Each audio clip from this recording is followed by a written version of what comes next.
च्या संयुक्त विद्यमानं आयोजित केलेल्या कौशल्य विकास करिअर मार्गदर्शन कार्यक्रमासाठी खास पाहुणे मंचावरती या ठिकाणी स्थानापन्न झालेले आहेत.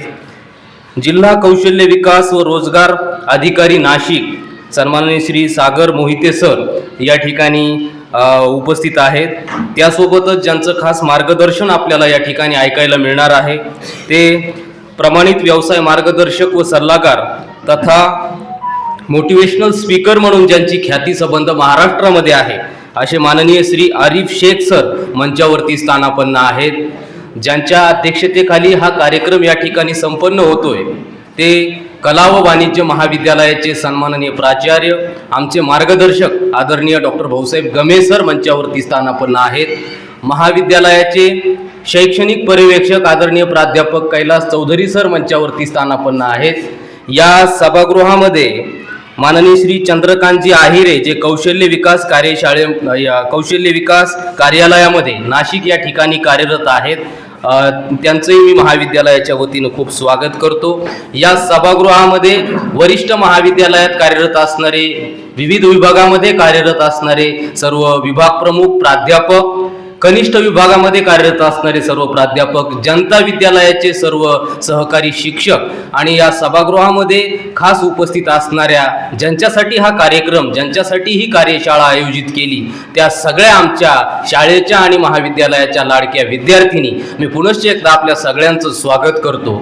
आपल्याला माहिती आहे, आपल्याला ज्ञात आहे, आपण कुठल्याही कार्यक्रमाची सुरुवात ज्यांनी आपल्या शिक्षणाची सोय केली, ज्यांनी शिक्षणाची गंगा येवल्यापर्यंत आणली, खेड्यापाड्यांपर्यंत पोहोचवली, गोरगरीब कष्टकरी वंचित उपेक्षितांची कैवारी कर्मवीर भाऊसाहेब हिरे, कुळ कायद्याचे जनक, संयुक्त महाराष्ट्र राज्याच्या चळवळीचे अग्रणी नेते, महात्मा गांधी विद्यामंदिर शिक्षण संस्था आणि आदिवासी सेवा समिती या संस्थांचे संस्थापक कर्मवीर भाऊसाहेब हिरे यांच्या प्रतिमेस अभिवादन करून पुष्प अर्पण करून आपण कुठल्याही कार्यक्रमाची सुरुवात करत असतो.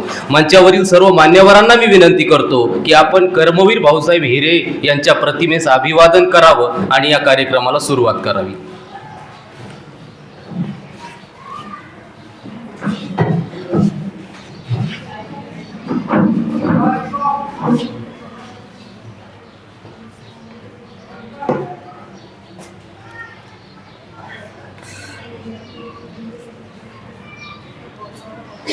आदरणीय गमे सर, आदरणीय मोहिते सर, आदरणीय शेख सर, आदरणीय पी.डी. सोनोने सर आणि सर्व मान्यवर या ठिकाणी कर्मवीर भाऊसाहेब हिरे यांच्या प्रतिमेस अभिवादन करत आहेत. धन्यवाद. मी मान्यवरांना पुनश्च विनंती करतो की आपण मंचावरती येऊन स्थानापन्न व्हावं.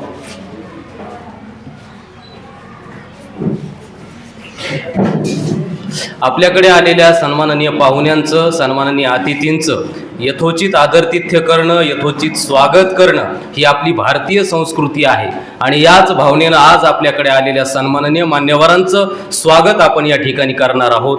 मी महाविद्यालयाचे सन्माननीय प्राचार्य, आजच्या कार्यक्रमाचे सन्माननीय अध्यक्ष आदरणीय डॉक्टर भाऊसाहेब गमे सर यांना विनंती करतो की आजचे जे प्रमुख पाहुणे आहेत, जिल्हा कौशल्य विकास व रोजगार अधिकारी नाशिक सन्माननीय सागर मोहिते साहेब यांचं आपण या ठिकाणी महाविद्यालयाच्या वतीनं, जनता विद्यालयाच्या वतीनं यथोचित स्वागत करावं.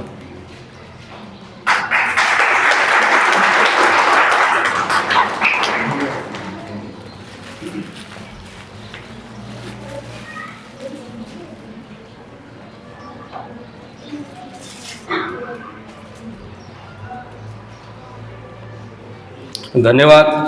यानंतर प्रमाणित व्यवसाय मार्गदर्शक तथा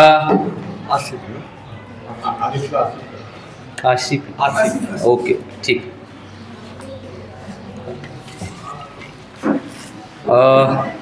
व्यवसाय मार्गदर्शक तथा सल्लागार आणि संबंध महाराष्ट्राला परिचित असणारं एक मोटिवेशनल स्पीकर असं असणारं व्यक्तिमत्व ज्यांचं मार्गदर्शन आज खास विद्यार्थ्यांसाठी आयोजित केलेले आहे ते आजचे व्याख्याते वक्ते आदरणीय आसिफ शेख सर यांचं स्वागत करण्याची विनंती मी कनिष्ठ विभागाचे प्रमुख प्राध्यापक वैभव सोनोने यांना करतो. त्यांनी आदरणीय शेख सरांचं या ठिकाणी यथोचित स्वागत करावं.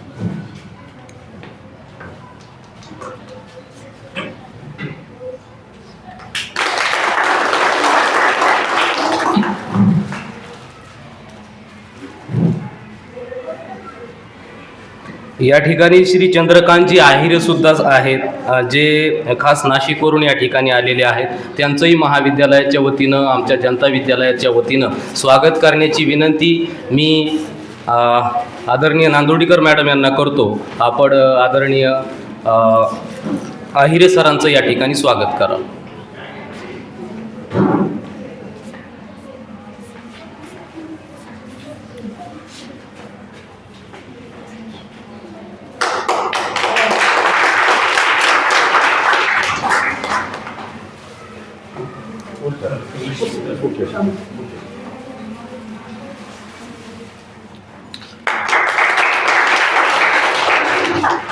धन्यवाद. सर्व पाहुण्यांचं स्वागत झालंय, पण एक स्वागत या ठिकाणी होणं अपेक्षित आहे, ते म्हणजे आजच्या कार्यक्रमाचे अध्यक्ष, ज्यांच्या नेतृत्वामध्ये हा सगळा परिसर या ठिकाणी यशस्वीपणे वाटचाल करतो आहे, ते महाविद्यालयाचे सन्माननीय प्राचार्य, आजच्या कार्यक्रमाचे सन्माननीय अध्यक्ष, आमचे मार्गदर्शक आदरणीय गुरुवर्य डॉक्टर भाऊसाहेब गमे सर यांचं यथोचित स्वागत करण्याची विनंती मी महाविद्यालयाचे शैक्षणिक पर्यवेक्षक आदरणीय कैलास चौधरी सर यांना करतो. त्यांनी आजच्या अध्यक्षांचं आपण स्वागत करावं.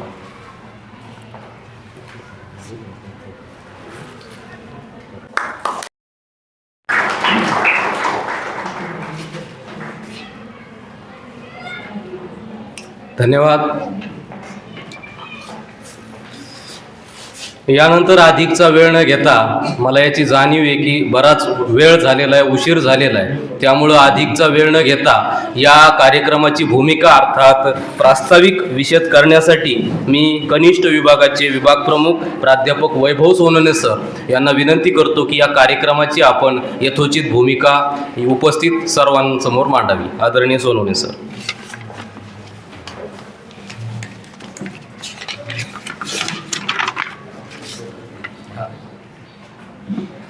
आज 12 जानेवारी, आज युवा दिन. यासाठी आपण या ठिकाणी युवा दिनानिमित्त कौशल्य विकास व करिअर मार्गदर्शन हा कार्यक्रम आपल्या जे प्रमुख पाहुणे आलेले, तसे आजच्या कार्यक्रमाचे अध्यक्ष माननीय डॉक्टर बी.व्ही. गमे सर, तसेच प्रमुख पाहुणे सागर मोहिते, अरिफ शेख व चंद्रकांत आहिरे यांच्या मार्गदर्शनाखाली घेणारच आहोत. तर करिअर हे विद्यार्थ्यांसाठी खूप महत्त्वाचं असतं. असं म्हटलं जातं की भारत हा तरुण वर्गाचा देश आहे. इथं तरुण वर्ग संख्या जास्त आहेत, पण त्यांच्या करिअरच्या संधी कशा आपल्याला दिल्या जातील, तसंच आपलं कॉलेज तरुण वर्गासाठी किंवा महिलांसाठी वेगवेगळे प्रोग्राम या ठिकाणी राबवत असतं. आपले साहेब आहेत, प्राचार्य साहेब महिलांसाठी वेगवेगळे प्रोग्राम राबवत असतं, जसं की महिला तक्रार असेल, महिला सुरक्षा असेल, किंवा दामिनी पथक असेल, किंवा महिला स्वच्छता व आरोग्य यांच्यासाठी महिला डॉक्टरचे कार्यक्रम या ठिकाणी घेत असेल, तर त्या ठिकाणी त्यांना ज्यांचा महिलांसाठी वेगवेगळ्या कार्यक्रमांतर्गत पोलिसांचे या ठिकाणी महिला पोलिसांचे कार्यक्रम घेण्यात येतात. त्याच्यामध्ये त्यांच्या हेल्पलाईन नंबर मुलींसाठी दिले जातात. तर हे सर्व कार्यक्रम आपण बेटी पढाओ बेटी सुरक्षा अंतर्गत या ठिकाणी घेत असतो. तसाच आजचा हा कार्यक्रम महिलांचे सबलीकरण कशा प्रकारे करता येईल, महिलांना रोजगार कशा प्रकारे उपलब्ध करता येईल, यासाठी हा आजचा कार्यक्रम थोडक्यात आपण या ठिकाणी उपलब्ध करून देत आहोत. मी जास्तीचा वेळ न घेता कार्यक्रमाची सुरुवात वक्त्यांना या ठिकाणी करायला सांगतो. एवढे बोलून मी माझे 2 शब्द संपवतो. धन्यवाद. धन्यवाद सर. अगदी थोडक्यात परंतु महत्त्वाचा असं प्रास्ताविक तुम्ही या ठिकाणी विशद केला आणि या कार्यक्रमाची भूमिका आपण या ठिकाणी सांगितलेली आहे. यानंतर सन्माननीय वक्ते आपल्यासोबत संवाद साधणार आहेत, आपल्याशी बोलणार आहेत. तत्पूर्वी त्यांचा यथोचित परिचय करून देण्याची जबाबदारी मी आमचे सहकारी प्राध्यापक डॉक्टर निलेश नाईक सर यांच्याकडे सोपवतो. आपण सन्माननीय पाहुण्यांचा यथोचित परिचय करून द्यावा. धन्यवाद सर. महात्मा गांधी विद्यामंदिर संचलित कला व वाणिज्य कनिष्ठ आणि वरिष्ठ महाविद्यालय येवला आज आपल्या महाविद्यालयामध्ये इयत्ता 10वी आणि 12वीच्या विद्यार्थिनींसाठी शासनामार्फत बेटी बचाव बेटी पढाओ या कार्यक्रमाअंतर्गत कौशल्य विकास व करिअर मार्गदर्शन कार्यक्रमाचं आयोजन करण्यात आलेलं आहे. या कार्यक्रमासाठी प्रमुख पाहुणे म्हणून लाभलेले आहेत आपल्याला माननीय श्री सागर मोहिते सर, तसेच माननीय श्री आसिफ शेख सर आणि माननीय श्री चंद्रकांत आहेरे सर. सर्वप्रथम मी जे कौशल्य विकास अधिकारी आहेत माननीय श्री सागर मोहिते सर, त्यांचं पूर्ण नाव आहे श्री सागर बाळासाहेब मोहिते. ते प्रॉपर पुण्याचे आहेत आणि त्यांचं शिक्षण MA अर्थशास्त्रमधून झालेलं आहे. त्यानंतर त्यांचं डिप्लोमा इन प्रिंटिंग कोर्स त्यांचा झालेला आहे. त्यानंतर 2013 पासून ते जिल्हा कौशल्य विकास अधिकारी म्हणून नाशिकला कार्यरत आहेत. त्यानंतर प्रमुख वक्ते ज्यांना आपण ऐकणार आहोत ते माननीय श्री आसिफ शेख सर. हे देखील नाशिकचे प्रॉपर आहेत. त्यांचं शिक्षण MA इंग्रजी या विषयात MA झालेलं आहे. त्यानंतर BEd, त्यानंतर DCM कोर्स त्यांचे झालेले आहेत. त्यानंतर ते एक प्रमाणित व्यावसायिक मार्गदर्शक आणि सल्लागार आहेत. त्यानंतर career point concealer centre Nashik येथील ते डायरेक्टर आहेत. आणि त्यानंतर तिसरे जे प्रमुख पाहुणे आपल्याकडे आलेले आहे चंद्रकांत आहेरे सर. तेही कौशल्य विकास कार्यक्रमाचे सहकारी आहेत. त्यांचंही मी महाविद्यालयाच्या वतीने स्वागत करतो. आणि आपल्या प्रमुख पाहुण्यांचा परिचय हा आपल्याला त्यांच्या मार्गदर्शनातून होणारच आहेत. त्यामुळे मी पुढील सूत्र वावळ सरांकडे सोपवतो. धन्यवाद. धन्यवाद सर. सर्व मान्यवरांचा आपण यथोचित परिचय या ठिकाणी करून दिलेला आहे. त्यामुळं जे आपल्याशी संवाद साधणार आहेत त्याचे प्रमुख पाहुणे, वक्ते आणि उपस्थित सर्व विद्यार्थी यांच्यामध्ये मी अधिकचा वेळ न घेता थेट मी जिल्हा कौशल्य विकास व रोजगार अधिकारी नाशिक तत्पूर्वी सन्माननीय या कार्यक्रमाचे अध्यक्ष आदरणीय प्राचार्य डॉक्टर भाऊसाहेब गमे सर यांना काही प्रशासकीय काम असल्यामुळं जायचं असल्याने ते आपल्याशी संवाद साधणार आहेत आणि या कार्यशाळेला सदिच्छा देणार आहेत. मी आदरणीय प्राचार्य डॉक्टर भाऊसाहेब गमे सर यांना विनंती करतो की आपण या कार्यक्रमाला सदिच्छा द्याव्या. धन्यवाद सर. आज आपल्या महाविद्यालयामध्ये महाराष्ट्र शासनाच्या वतीने कौशल्य विकास करिअर कार्यशाळा आयोजित केलेली आहे. या कार्यशाळेसाठी आदरणीय जिल्हा कौशल्य विकास व रोजगार अधिकारी आपल्या सगळ्यांचे मार्गदर्शक आदरणीय श्री सागर मोहिते सर येथे उपस्थित झालेले आहेत. त्यांचे विचारही आपण ऐकणार आहोत, कारण आज विद्यार्थ्यांना मार्गदर्शनाची खूप गरज आहे. विशेषतः त्यांच्यामध्ये असलेलं जे स्किल आहे, त्यांच्यामध्ये असलेले जे कौशल्य आहे ती विकसित करण्याची जबाबदारी ही शाळा आणि महाविद्यालयांची असते. आणि या अनुषंगाने राज्य शासनाच्या वतीने प्रथमतः आपल्या महाविद्यालयाला ही संधी दिली, ही कार्यशाळा आयोजनाची आपल्यावरती जबाबदारी सोपवली.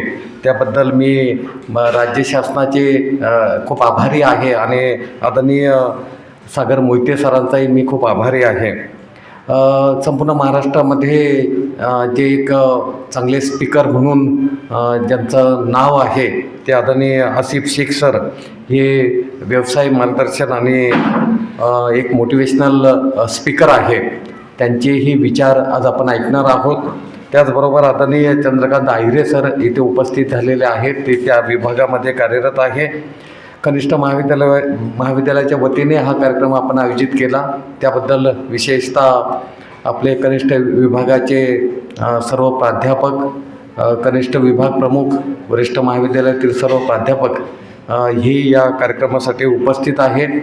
आता बघा की वरिष्ठ महाविद्यालयामध्ये राष्ट्रीय शैक्षणिक धोरण आपण स्वीकारलेलं आहे आणि या शैक्षणिक धोरणामध्ये विद्यार्थी अधिकाधिक व्यवसायभिमुख आणि त्याच्यामधले जे स्किल आहे, त्याच्यामध्ये जे कौशल्य आहे, त्याच्यासाठी वेगवेगळ्या प्रकारचे सिलॅबस सावित्रीबाई फुले पुणे विद्यापीठाने तयार केलेले आहेत.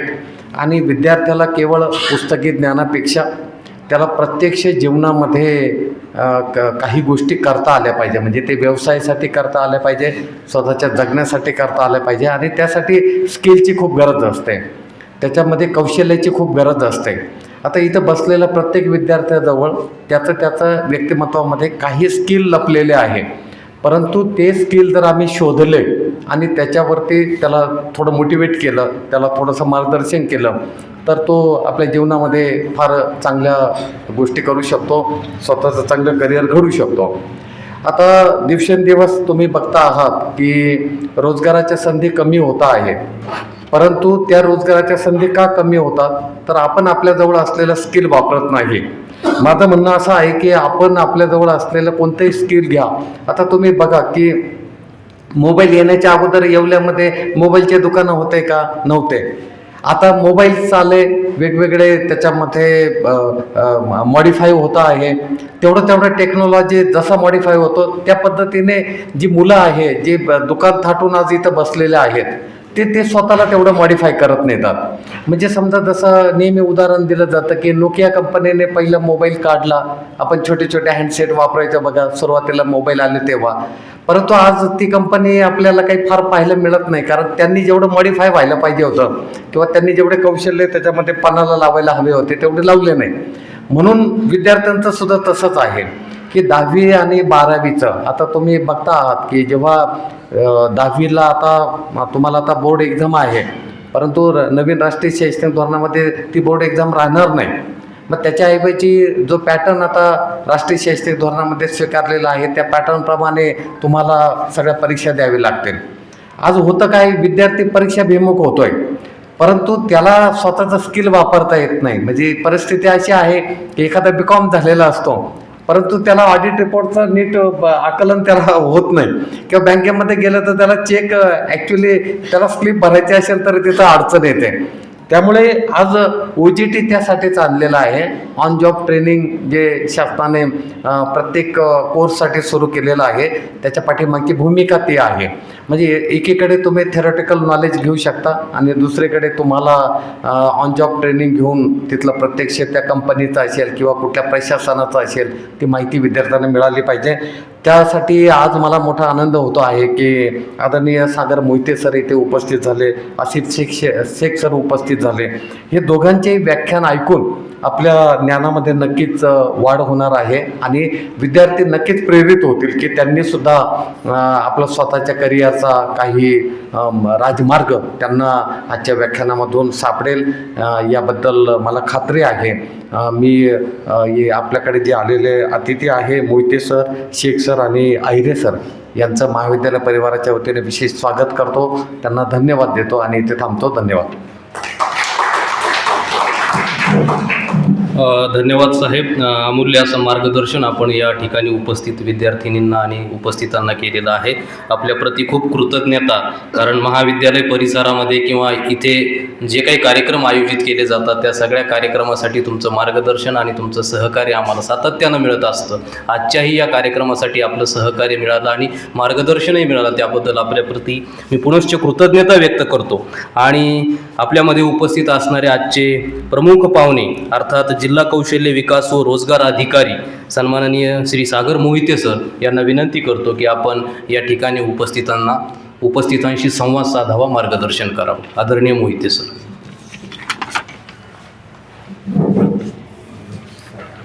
आज या ठिकाणी करिअर गायडन्स मार्गदर्शन सत्र संपन्न होते. त्यासाठी उपस्थित असलेले आपल्या संस्थेचे प्राचार्य श्री गमेश सर, आसिफ शेख सर, उपस्थित सर्व शिक्षणगण आणि या कार्यक्रमाचा केंद्रबिंदू असलेले आपण उपस्थित सर्व लाभार्थी यांचं मी या कार्यक्रमामध्ये स्वागत करतो. मी एक PPTद्वारे तुम्हाला माहिती देण्याचा प्रयत्न करणार आहे. तर ही PPT तुम्ही बघताना जरा खूप मन लावून बघा, कारण की ह्याच्यामध्ये एक जरा वेगळं AIचा वापर केलेला आहे की जे आत्ता आर्टिफिशियल इंटेलिजन्स जे तुम्ही ऐकलं असेल, आणि याच्यामध्ये काही मोठं काही केलं नाही. मी ही PPT संपल्यानंतर तुम्हाला सांगतो की मी नेमकं ह्याच्यामध्ये मी काय केलं आहे. सर नाईक सरांना विनंती, सर स्टेप बाय स्टेप तुम्ही फक्त PPT फॉरवर्ड करा, नंतर थोडंफार मी तुम्हाला एक सक्सेस स्टोरीबद्दल मी सांगण्याचा प्रयत्न करणार आहे. बऱ्याच ठिकाणी कौशल्य कौशल्य कौशल्य नुसता हा शब्द येतो. कौशल्य म्हणजे नेमकं काय? कौशल्य म्हणजे कुठल्या तरी एका सब्जेक्टमध्ये आपण पारंगत असणं.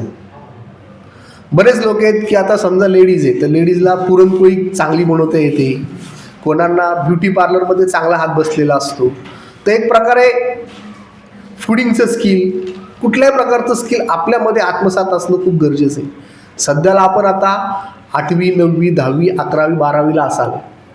आपला जो आता हा जो पुढचा कार्यकाळ आहे हा पूर्णपणे करिअरशी रिलेटेड प्लॅनिंगचा कार्यकाळ आहे. जर आपण आपल्या ह्या वयामध्ये जर व्यवस्थित प्लॅन नाही केला तर आपल्याला पुढच्या आयुष्यामध्ये बऱ्याच गोष्टी फेस कराव्या लागणार आहे. तत्पूर्वी मी एक अटेंडन्सचं शीट दिलं होतं, ते अटेंडन्सचं शीट सगळ्यांना सर्क्युलेट करा. प्रत्येकाने आपलं नाव, मोबाईल नंबर आणि आपली सही त्या अटेंडन्स शीटवरती करा. त्याचं रिपोर्टिंग मला कलेक्टर सरांना करायचं आहे. तर मी आता माझं पॉवर पॉईंट प्रेझेंटेशन सुरू करतो. ह्याच्या अगोदरची जी एक स्लाईड आहे ती सर घ्या. का गरजेचं आहे कौशल्य विकास ते या स्लाईडमध्ये आम्ही हे केलेलं आहे की येत्या काळामध्ये आपल्याला फक्त प्युअर एज्युकेशन घेऊन काही फायदा नाही. काही ना काहीतरी स्किल आपल्याला आत्मसात करणं खूप गरजेचं आहे. जे काही नवीन तंत्रज्ञान येतं आहे, फॉर एक्झाम्पल माझा भर आता AI वरती असणार आहे. AI, ChatGPT हे जे काय सॉफ्टवेअर आहे ते आपल्या मोबाईलमध्ये असणं खूप गरजेचं आहे आणि त्याचा वापर करणं खूप गरजेचं आहे. आपण आपला वापर कुठं करतो मोबाईलचा? फेसबुक, व्हॉट्सअप, इंस्टाग्राम, ट्विटर, की हे ज्या अनवॉन्टेड गोष्टी आहेत ह्या अनवॉन्टेड गोष्टीमध्ये आपण ह्याचा वापर खूप करत असतो. तुम्ही बघा, रील्स बघा, सगळं बघा, त्यातून आपल्या करिअरशी रिलेटेड आपल्याला कुठली गोष्ट चांगली आहे तिचासुद्धा तुम्ही जरूर वापर ह्याच्यामध्ये करायला हरकत नाही. आता ही जी पुढची आमची एक जी स्लाईड आहे महास्वयंची, पुढची स्लाईड घ्या सर. महास्वयं वेब पोर्टल हे प्रत्येकाने बघा. वाटलं असं तुम्हाला लिहून घ्यायचं असेल तुम्ही लिहून घ्या. rozgar.mahaswayam.gov.in. तुमच्या आईवडिलांना जर तुम्ही पहिला विचारला असेल की तू 10वी पास झाला, तू 12वी पास झाला, तर एम्प्लॉयमेंट एक्सचेंजचं कार्ड काढ म्हणून. तेच एम्प्लॉयमेंट एक्सचेंजचं जे कार्ड आहे ते कार्ड काढायची सुविधा ह्या ऑनलाईन पोर्टलवरती जे नोंदणी आपण लिहिलेलं आहे त्याच्यामध्ये उपलब्ध करून दिलेली आहे. आता ह्याचा फायदा काय आपल्याला की आपण जेव्हा 10वी आणि 12वी पास होऊ किंवा आपण ग्रॅज्युएट होऊ किंवा आपण एखादी पदवी घेऊ, त्याच्यामध्ये जर तुम्ही रजिस्ट्रेशन केलं, नोंदणी केली, तर आपल्या क्वालिफिकेशननुसार आपल्याला ऑल ओव्हर इन महाराष्ट्र कुठं कुठं जॉब्स अवेलेबल आहेत हे तुम्हाला ह्या वेब पोर्टलवरती आमच्या पाहायला मिळेल. नेक्स्ट शासनामार्फत ज्या कौशल्य विकास योजनेचे वापरल्या जातात, ज्या योजना आहेत त्या योजनांची माहिती याच्यामध्ये दिलेली आहे. नेक्स्ट आहे सर की महाविद्यालयीन स्तरावरती आता आचार्य चाणक्य कौशल्य विकास केंद्र स्थापन केलेले आहेत.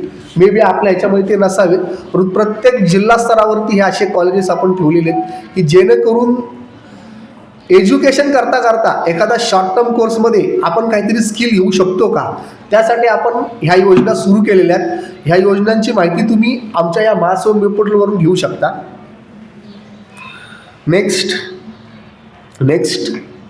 नेक्स्ट हा चार्ट खूप महत्त्वाचा आहे बघा. 10वी 12वी झाल्यानंतर नेमकं आपल्याला कुठल्या करिअर्समध्ये आपण एज्युकेशन करायचे त्याबद्दलची याच्यामध्ये माहिती दिलेली आहे. बरीच जी मुलं आहेत किंवा बरीच ज्या मुली आहेत त्या फक्त काय म्हणतात 12वी नंतर मी सायन्सला जाते, 12वी नंतर मी आर्ट्सला जाते, 12वी नंतर मला डॉक्टर करायचं असेल. तर या जे आपण परंपरागत जे काही शिकत आलो आहे ना त्याच्या व्यतिरिक्त जर आपल्याला काही दुसऱ्या गोष्टी करता येतील तर त्यासुद्धा बघा. फॉर एक्झाम्पल आहे की एअर हॉस्टेस बनायला कोण मागं पुढं पाहत नाही. एअर हॉस्टेस हे असं करिअर आहे की स्टार्टिंग पेमेंटच तुम्हाला 10 ते 12 लाखापर्यंतचं पॅकेज मिळतं. दुसरी गोष्ट मरीन इंजिनिअरिंग आहे. तिसरी गोष्ट म्हणजे आर्मीमध्ये सुद्धा आता लेडीजला भरतीची सुविधा निर्माण केलेली आहे. ती सुद्धा तुम्ही बघा. आर्मी आहे, नेव्ही आहे, एअरफोर्स आहे, अग्निवीर आहे, ह्याच्यामध्ये सुद्धा लेडीजला चान्स आहे. परंपरागत माझा मित्र आणि माझी मैत्रीण ह्या फील्डला गेली म्हणून मी ह्या फील्डला जाते असं काही करू नका. नेक्स्ट ह्या करिअरच्या आता नवीन ज्या गोष्टी आहेत की ज्या आपण आर्ट्स सायन्स कॉमर्स सोडून व्यतिरिक्त ज्या आहेत, फॉर एक्झाम्पल डिजिटल मार्केटिंग जरा गुगलवर एकदा सर्च करून बघा. डिजिटल मार्केटिंग आहे, AI आहे, ॲनिमेशन आहे, VFX आहे. VFX म्हणजे काय की आता तुम्ही जे पिक्चर पाहता बाहुबली वगैरे सारखे किंवा तो कुठला तरी त्याच्यामध्ये जे ॲनिमेशन दाखवलं जातं ते या VFXच्या माध्यमातून आपण करतो. आणि ह्याला इतका मोठा स्कोप आहे सध्याला 3D प्रिंटिंग आणि 3D डिझाईनमध्ये की स्वतः माझे बहिणीचे मिस्टर आहेत ते त्याच्यामध्ये एवढे बिझी असतात की त्यांना भरपूर कामं मिळतात त्याच्यामध्ये. नेक्स्ट, ही जी सायन्स आहे, सायन्समध्ये आपण डॉक्टर होऊ शकतो किंवा जे काय फार्मास्युटिकल कंपनीज आहेत त्याच्यामध्ये आपण करिअर करू शकतो, त्याबद्दलची याच्यामध्ये माहिती दिलेली आहे.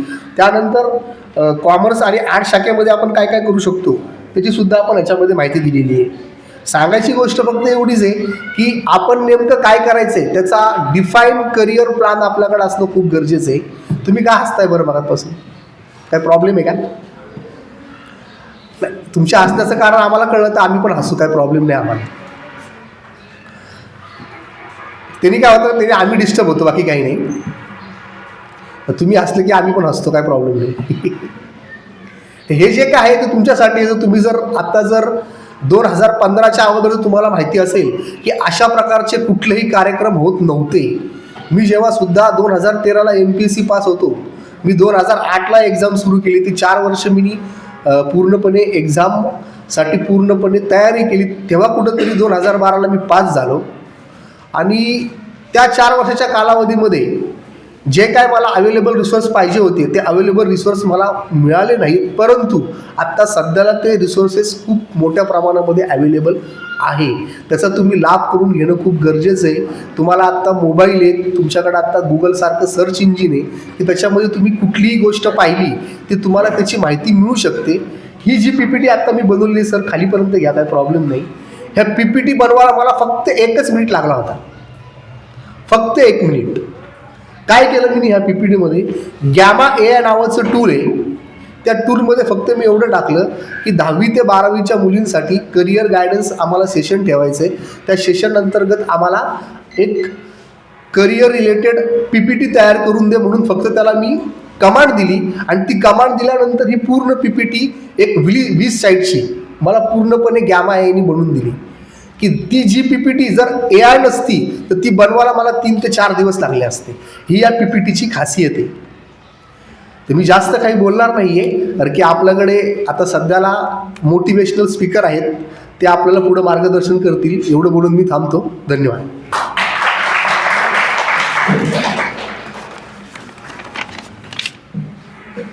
धन्यवाद मोहिते सर.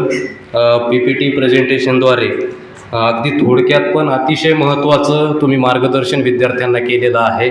विशेषतः मुलींसाठी करिअरच्या ज्या काही पारंपरिक वाटा आहेत त्याच्यापेक्षा वेगळ्या वाटा, नवे मार्ग तुम्ही विद्यार्थिनींसाठी खुले झालेले आहेत असं तुमच्या मार्गदर्शनातून सांगितलेलं आहे. तुमच्याप्रती मी खूप धन्यवाद व्यक्त करतो, कृतज्ञता व्यक्त करतो. आणि ज्यांना ऐकण्यासाठी आपण आतुर आहोत ते माननीय श्री आसिफ शेख सर यांना विनंती करतो की आपण आपलं यथोचित विवेचन या ठिकाणी उपस्थितांसमोर ठेवावं. जोरदार टाळ्यांनी आपण आसिफ शेख सरांचं स्वागत करू.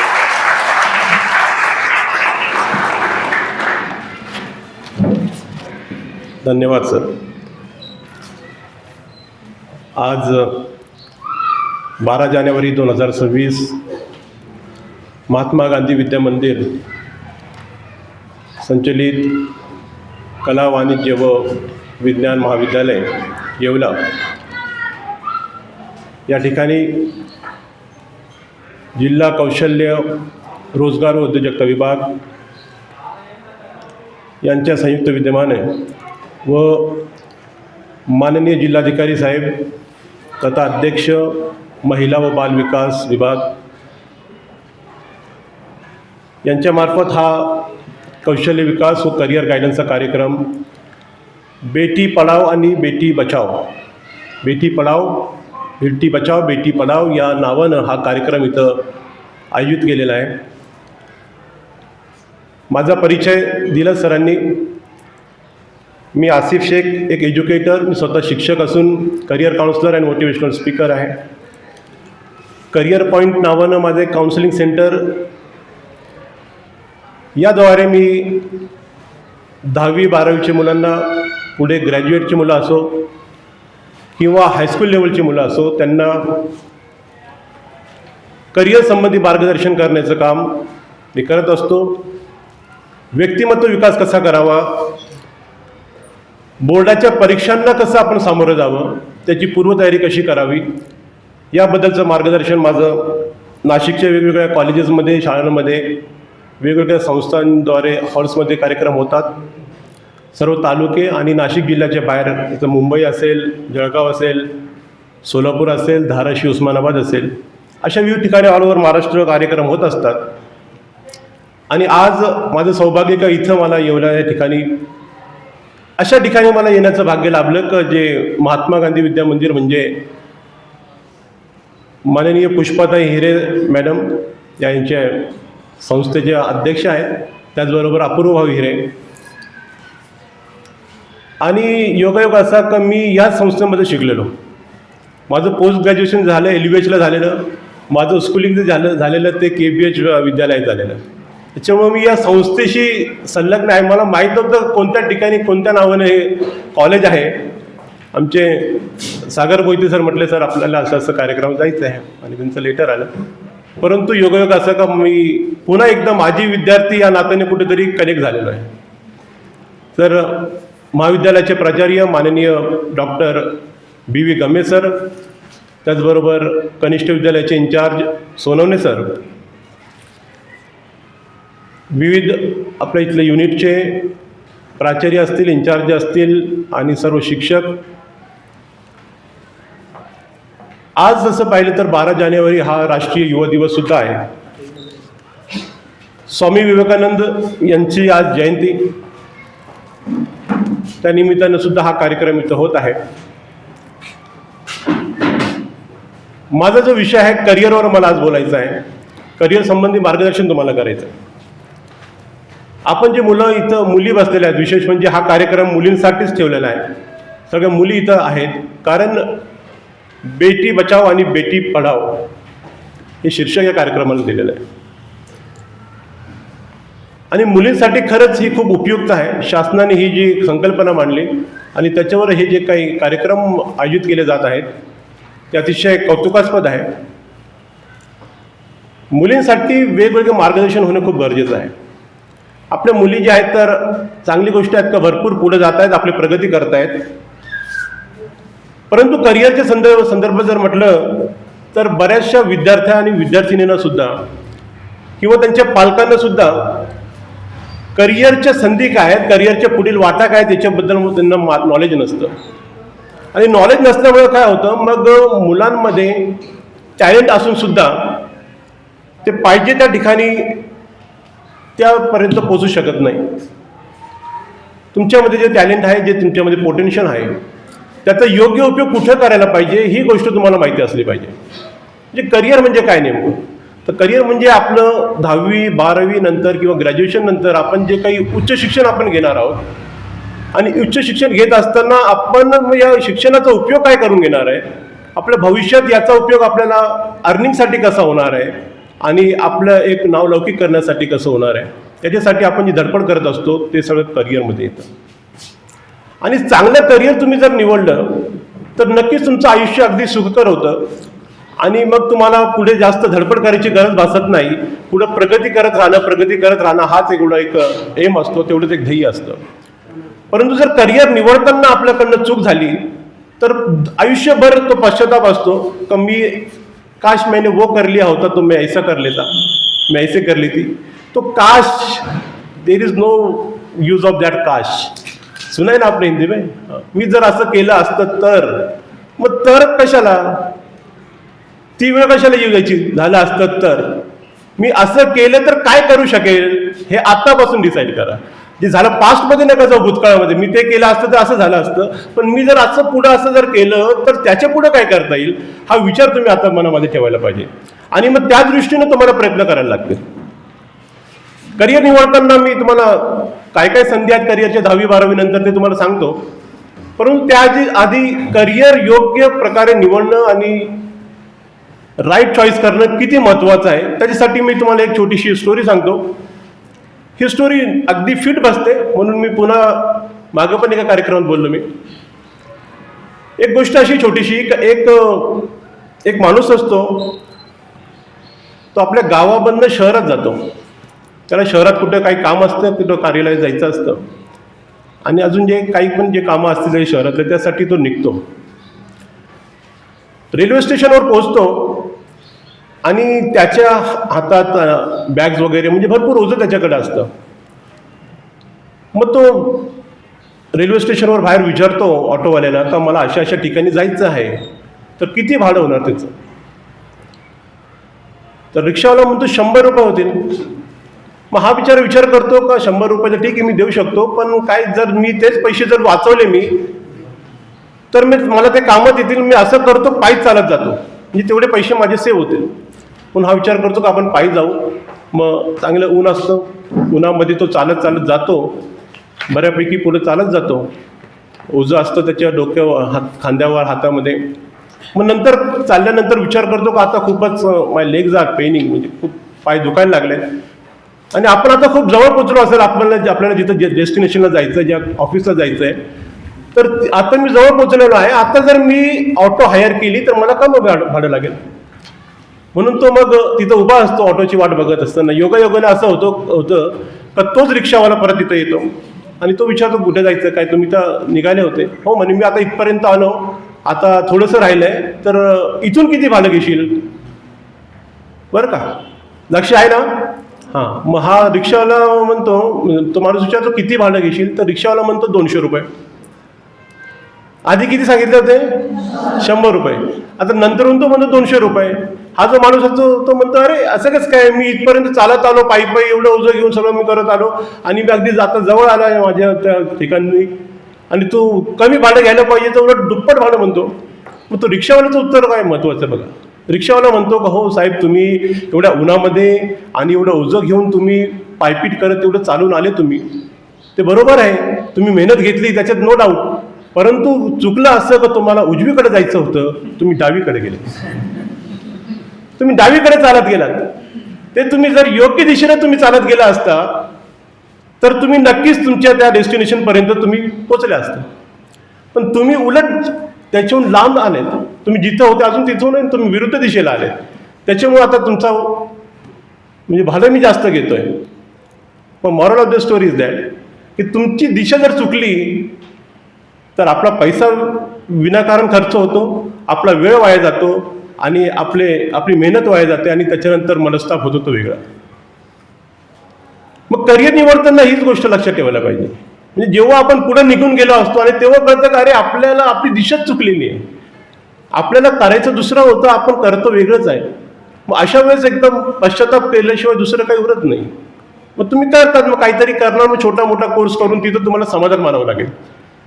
परंतु तुमच्यामध्ये ते टॅलेंट होतं, तुम्ही ती गोष्ट करू शकत होतं जे करायला पाहिजे होते, परंतु तुम्हाला योग्य मार्गदर्शन वेळेवर मिळालं नाही, तुम्ही मार्गदर्शन कोणाकडनं घेतलं नाही किंवा पालकांचं थोडं दुर्लक्ष झालं असेल. आता या बाबतीत पालकांना तो विषय उपयोग होणार नाही. आता आपल्याला सगळं मोबाईल यूज करता येतात, सर मोहिते सर बोललेच तर सोशल मीडिया आपल्याला सगळं ऑपरेट करता येतं. कोणाला शिकवायची गरज आहे का, ट्विटर असो, इन्स्टा असो, व्हॉट्सअप असो, काय.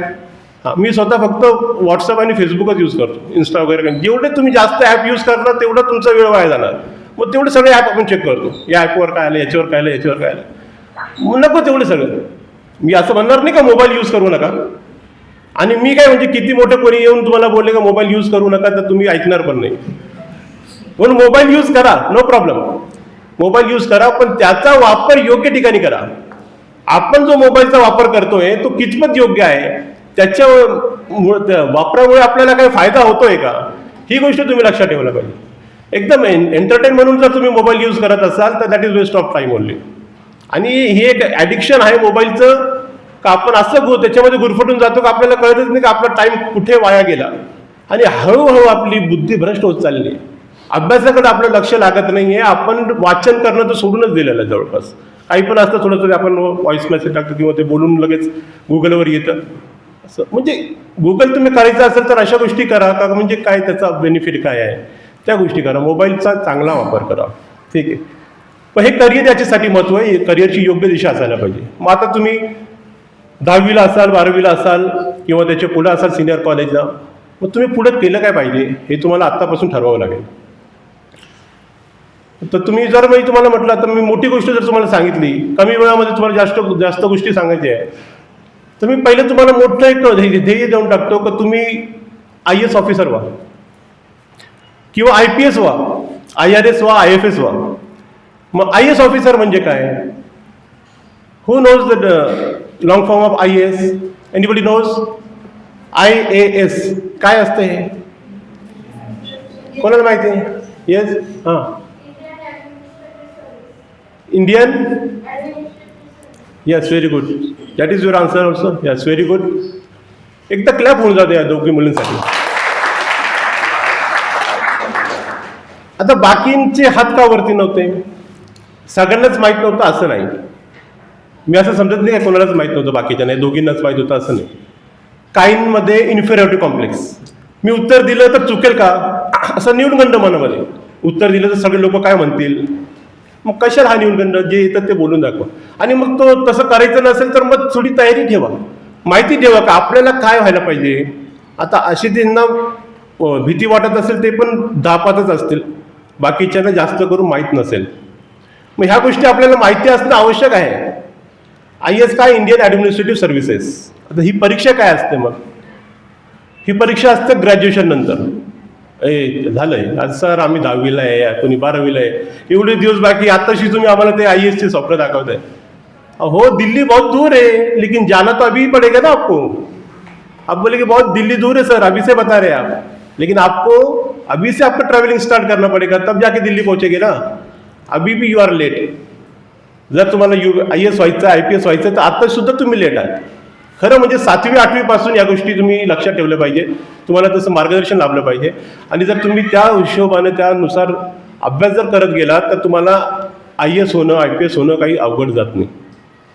हे मोठं देखील तुम्हाला मी सुरुवातीला सांगून देतो आहे. पण छोट्या छोट्या गोष्टी कारण मग मोठ्या गोष्टी राहून जातात. ते कसं करता येईल? तर मार्गदर्शक आपल्या स्पर्धा परीक्षा असतात, कॉम्पिटिटिव्ह एक्झाम. त्याच्यासाठी तुम्हाला UPSCची एक्झाम द्यावी लागते. कोणी ऐकलंय UPSC नाव? ऐकलं जर नसेल तर मग लक्षात ठेवा, युनियन पब्लिक सर्व्हिस कमिशन. ठीक आहे, ऑल ओव्हर इंडिया ही एक्झाम होत असते. आणि ही एक्झाम क्रॅक केल्यानंतर मग जवळपास 13 लाख लोक याच्यामध्ये दरवर्षी अप्लाय करतात. त्याच्यामध्ये मग प्रिलिम एक्झाम होते, मग त्याच्यामध्ये रिटर्न एक्झाम होते, मग मेन्स, आणि नंतर मग पर्सनल इंटरव्ह्यू होतात. हे 3 फेजमधून गेल्यानंतर 13 लाखमधनं साधारणतः 6 ते 7 लाख लोक प्रिलिम एक्झामला अपिअर होतात. त्याच्यापैकी 10,000 लोक जे आहेत तर ते रिटर्न एक्झाम पासआउट होतात. आणि शेवटी पर्सनल इंटरव्ह्यूला 2,000 लोक येतात. त्याच्यामध्ये फायनली सिलेक्ट झालेले या वर्षीचे 1,054. 13 लाखमधनं 1,054 लोक सिलेक्ट होतात IAS साठी. मग आता तुमचं कसं डोकं चालणार? 13 लाखपैकी फक्त 1,000-1,100 लोक, मग आपला कुठे नंबर लागणार?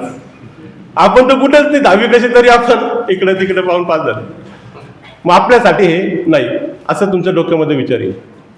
परंतु दुसऱ्या पर्स्पेक्टिव्ह जर बघितलं आपण तर 13 लाखपैकी किंवा अपिअर झालेले 7 लाखपैकी सुद्धा जर 1,000-1,100 लोक येत असतील तर मग त्यांचं महत्त्व किती असणार समाजामध्ये? अशा लोकांचं किती स्टेटस असणार आहे? आपल्याला व्हॉट्सअपवरचं स्टेटस माहिती आहे, परंतु ॲक्च्युअल जीवन जगताना स्टेटस कसं असलं पाहिजे ते IASमध्ये तुम्हाला समजेल. कधी कधी बघा यूट्यूबवर, त्याचा चांगला यूज करा, त्याच्यावर टाकून बघा IASची एंट्री बघा, काही पण IAS ऑफिसर एंट्री असं टाकून बघा, फक्त तुम्हाला आपोआप मोटिवेशन मिळेल. काय कसं त्यांचा काय रुबाब असतो, कसं त्यांना म्हणजे पैसा तर मिळतोच, पण एक त्याच्यामध्ये तेवढं मग त्यांचं नाव, आणि तुम्ही एक आपल्या आईवडिलांचं नाव तिथं उज्ज्वल करणार आहात, तुमच्या शिक्षकांचं नाव तिथं तुम्ही, आणि तुमच्या गावाचं नाव तुम्ही तिथपर्यंत पोहोचवणार आहात. किती मोठी गोष्ट असणार आहे. एक थोडंसं इमॅजिन करायचं, मी झालो IAS किंवा IPS. Do you know who was the first lady IPS officer? पहिली लेडी IPS ऑफिसर कोण होती? कोण महिला माहिती आहे ना? Very good, Kiran Bedi. मग त्या पहिल्या IPS झालेल्या. ठीक आहे. आणि IAS माहिती आहे लेडी? Very nice. अजून कोणाला माहिती आहे? तुम्ही विद्यार्थी आहे ना? अन्ना जॉर्ज. ठीक आहे. त्या पण त्या IAS ऑफिसर झाल्या फर्स्ट, आणि किरण बेदी मॅडम जे आहेत तर IPS ऑफिसर. मग ह्या गोष्टी मुलींना माहिती असलं पाहिजे. बेटी बचाव बेटी पढाव, शासन तुमच्यासाठी सगळं काही करतंय, पण कुठेतरी तुम्ही पण काहीतरी केलं पाहिजे ना. मग ह्या गोष्टी तुम्ही जर महिला आहे तर तुम्हाला माहिती पाहिजे. कल्पना चावला तर सगळ्यांना माहिती आहे, कल्पना राऊत तुम्हाला माहिती आहे. अशा सगळ्या गोष्टी तुम्हाला माहिती असल्या पाहिजे की महिलांनी काय काय केलं, मग त्यांच्याकडनं तुम्ही काहीतरी प्रेरणा घेतली पाहिजे. तर ह्या गोष्टी मग घडतात. मग त्या हिशोबानं मग आपण त्या अनुषंगानं प्रयत्न करतो की आपलं करिअर कसं आपल्याला सेट करता येईल. मग ही गोष्ट तुम्ही करायला पाहिजे. IAS बना किंवा IPS बना किंवा IFS बना, IRS पण बनता येतं. रिव्हेन्यू डिपार्टमेंटमध्ये ज्यांना अकाउंट्स वगैरेमध्ये इंटरेस्ट आहे त्यांनी. मग हे सगळं जे आहे ते UPSC क्रॅक करून करता येतं. त्यानंतर MPSC आहे. यूला फक्त एम केलेला आहे. UPSC युनियनऐवजी महाराष्ट्र पब्लिक सर्व्हिस कमिशन, ही परीक्षा तुम्ही देऊ शकता, ती पण ग्रॅज्युएशन नंतर. पण परीक्षेची तयारी आतापासून सुरू करा. आता सरांनी, आपले सागर मोहिते सरांनी MPSC थ्रू ते कौशल्य विकास या डिपार्टमेंटमध्ये ते जॉईन झालेले, त्यांची रिक्रुटमेंट झालेली. मग किती मोठी गोष्ट आहे की नाही? मग अशा वेळेस आपल्याला जॉब शोधायला लागत नाही. ते वेगवेगळे डिपार्टमेंटच्या नोटिफिकेशन येतात. गव्हर्नमेंटमध्ये करायचं असेल तर किंवा प्रायव्हेटमध्ये करायचं असेल तर प्रायव्हेटायझेशन, ते स्वतः कॅम्पस ड्राईव्ह घेतात आणि आपल्याला सिलेक्शन होतं. मग ह्या गोष्टी तुम्ही करायला पाहिजे. गव्हर्नमेंट सेक्टरमध्ये, प्रशासकीय सेवेमध्ये तुम्ही सामील व्हायला पाहिजे. ठीक आहे. त्याच्यासाठी आतापासून अभ्यास करायचा, जनरल नॉलेजचा अभ्यास करायचा, काही मॅथ्सचे काय ट्रिक्स असतील त्या तुम्ही करायच्या. हां, आणि डे टू डे ज्या काही होत असतात घटना त्या सगळ्या लक्षात ठेवल्या पाहिजे. ते आतापासून केलं तर सोपं जातं. ठीक आहे. आता काही मुलं म्हणतील सर ते हुशार मुलांसाठी, आमच्यासाठी दुसरं काहीतरी सांगा. ठीक आहे. मग तुम्ही पण हुशार आहात. पहिली गोष्ट हे लक्षात ठेवा, मी हुशार आहे. प्रत्येकाने म्हणायचं मी हुशार आहे. आपल्या मनाशी खुणकाट पाहिजे, मी हुशार आहे, फक्त मला माझी हुशारी दाखवता येत नाही. म्हणजे अति हुशारी नाही बरं का, हुशारी. हां, हुशारी आपली कशी आपण दाखवायची, पेपरमध्ये कसं करायचं, अभ्यास करताना कोणकोणत्या गोष्टी लक्षात ठेवायच्या, या गोष्टी आपल्याला करता यायला पाहिजे. मग हे कधी होईल, तुम्हाला थोडंसं तुमचं जे मोबाईलमुळे जे लक्ष इकडे तिकडे विचलित होतं ना, तिथून तुम्हाला थोडंसं ट्रॅकवर यावं लागेल. आणि हे कधी होईल की तुम्ही ते स्वप्न जर बघाल ना, आणि ते स्वप्न बघायचे म्हणजे डोळ्यांनी, उघड्या डोळ्यांनी बघायचे स्वप्न. डॉक्टर वो सपने वो नहीं कि जो नींद में देखे जाए, सपने तो वो है कि जो खुली आंखों से देखे जाए, है ना. मग त्याच्यावर मुलं मुली मग जोक करतात, अरे असं कसं होतं का, उघडे डोळे ठेवून स्वप्न बघता येतं का. हां, मग तुम्ही असं मजाकवारी मस्करीवर घेतलं तर मग काही पण बोलू शकतात. पण तुम्ही सिरियसली जर म्हटलं तर खरंच उघड्या डोळ्यांनी का बरं स्वप्न बघायचे? कारण ते स्वप्न आपल्याला पूर्णत्वच न्यायचे आहेत ना. स्वप्न जर पूर्ण करायचे आहे तर मग त्या हिशोबाने तुम्हाला प्रयत्न करावे लागतील. पॉझिटिव्ह थिंकिंग एक तुम्हाला सगळ्यांना माहिती आहे, पॉझिटिव्ह थिंकिंग असलं पाहिजे. पण पॉझिटिव्ह थिंकिंग असून नुसतं चालणार आहे का? तुम्ही जर म्हटलं का मी IAS होईल सर, तुम्ही सांगितलं ना मला खूप प्रेरणा मिळाली तुमच्याकडनं आणि मी आता IASच होणार आहे, तुम्ही म्हणत नसतं IAS होणार, मी IAS होणार आणि अभ्यास काहीच केला नाही, होईल का? म्हणजे तुमचं थिंकिंग तर पॉझिटिव्ह आहे, सकारात्मक विचार तुम्ही ठेवला, तुम्हाला व्हायचं मोठं अधिकारी व्हायचं आहे, परंतु त्या दिशेने तुम्हाला अप्रोच पण करायला लागेल ना, तशी कृती पण तुम्हाला करायला लागेल. पॉझिटिव्ह ठेवा तुम्ही थिंकिंग आणि त्यासोबत तुम्हाला अप्रोच सुद्धा करायला लागेल. मग ह्या गोष्टी जर केल्या तर सहज शक्य आहे, एव्हरीथिंग इज पॉसिबल. आता 10वीचे निकाल जेव्हा लागतात त्यानंतर आपली अगदी कन्फ्युजनमध्ये आपण पडतो का आता पुढे करायला काय पाहिजे. मग कोणी मग सायन्सला घेऊ का, आर्ट्सला घेऊ का, कॉमर्सला घेऊ, पहिली गोष्ट ही येते, बरोबर. आता हे स्ट्रीम निवडताना तुम्ही पहिली गोष्ट लक्षात ठेवायला पाहिजे का ही जी साईट बनतं तुम्ही जनरली त्याला स्ट्रीम म्हटलं जातं, तर आर्ट्सला जायचं का कॉमर्सला का सायन्सला हे तुम्ही शिक्षकांकडनं माहिती करून घ्या, किंवा आमच्यासारखे करिअर गायडन्स करणारे करिअर काउन्सिलरला तुम्ही विचारू शकता का, असं आमची टेस्ट वगैरे घेतो आम्ही सगळं. तर त्याच्यामध्ये जर तुम्ही विचारलं तर तुमचे शिक्षक हा ना खूप एक चांगलं व्यक्तिमत्व खरं म्हणजे. तसं पाहिलं तर आपल्या इथं पाहिजे तेवढं महत्त्व नाही आहे, पण फॉरेन कंट्रीजमध्ये शिक्षकाला एक कलेक्टरच्या बरोबरचं महत्त्व आहे. मग शिक्षक आपल्यासाठी किती महत्त्वाचे ते तुम्ही समजून घ्यायला पाहिजे. शिक्षक जे तुम्हाला मार्गदर्शन करतात ना त्यांचं तुम्ही ऐकलं पाहिजे, आणि ते नक्कीच तुम्हाला चांगला सल्ला देतील, चांगला सल्ला देतील. तुम्ही कसे असाल त्यांना काय नंतर काही बोलत असाल तुम्ही शिक्षकांना, पण शिक्षक कधीच कोणाचं वाईट करत नाही, एवढं लक्षात ठेवा. शिक्षक कधी पण चांगलंच करणार तुमचं, म्हणून शिक्षकांची जवळीकता ठेवा आणि शिक्षकांना तेवढा रिस्पेक्ट द्या. मग तुम्ही त्यांना जर विचारलं तर तुम्हाला सांगतील का तू आर्ट्समध्ये तुझं आहे का चांगलं, का कॉमर्समध्ये का सायन्समध्ये, कोणत्या तुम्ही हिस्ट्रीमध्ये ॲडमिशन घेऊ शकता, हे शिक्षक तुम्हाला व्यवस्थित प्रकारे सांगतील. आणि तुम्ही मग असं नाही पिअर प्रेशर म्हणून, मग आपले मित्र मैत्रिणी असतील तर ते त्या सायन्सला जात आहेत म्हणून आपण सायन्सला जायचं, किंवा आर्ट्सला आहे म्हणून आपण 1ली ते 10वीपर्यंत शिकत आलो, बरोबर होतो, आता कशी काय मैत्री सोडायची, असं नाही. आता तुम्हाला पंख आहेत, आता तुम्हाला उडायचं आहे, उडायचं आहे तुम्हाला. म्हणून आपले मित्र असेल किंवा मैत्रिणींना जिथं ॲडमिशन घेतात तिथंच घ्यायला पाहिजे असं काही नाही, मैत्री आपल्या असणारच आहे ना. म्हणून तुमचं कशामध्ये तुमचं इंटरेस्ट आहे, तुम्हाला काय आवडतं त्याच्यामध्ये घ्या. सायन्स जर तुम्हाला खरंच त्याच्यामध्ये इंटरेस्ट असेल तर सायन्सला ॲडमिशन घ्यायचं. मी डिमोटिवेट करत नाही, परंतु आजकाल नीट ऐकलं ना तुम्ही, हां, आणि खरं म्हणजे नीट काय हे आपल्याला नीट माहीत पण नसतं बरं का. हां असं. पण नीट मला नीट करायचं आणि 11वीला आणि 12वीला 1.5 ते 2 लाख रुपये आपल्या पालकांचे खर्च करून टाकतात. पालकांना पण वाटतं चला आपली मुलगी डॉक्टर होणार आहे, आपलं मस्त नाव राहील असं वगैरे. पण ते तिथपर्यंत आपण त्याच्यासाठी आपण तेवढं रिलायबल आहोत का? आणि त्याच्यासाठी नाही म्हणजे आपल्याला काहीच येत नाही असं नाही आहे. आपण दुसऱ्या फील्डमध्ये कुठेतरी चांगलं करू शकत असू ना. मग प्रत्येकाने नीटच करायला पाहिजे असं काही नाही. तुम्हाला सांगतोय कुठली गोष्ट ही शिर्डीच्या जवळची गोष्ट आहे. मला असे कॉल येत असतात, सर असं करायला काय करायचं पुढे हे वगैरे वगैरे.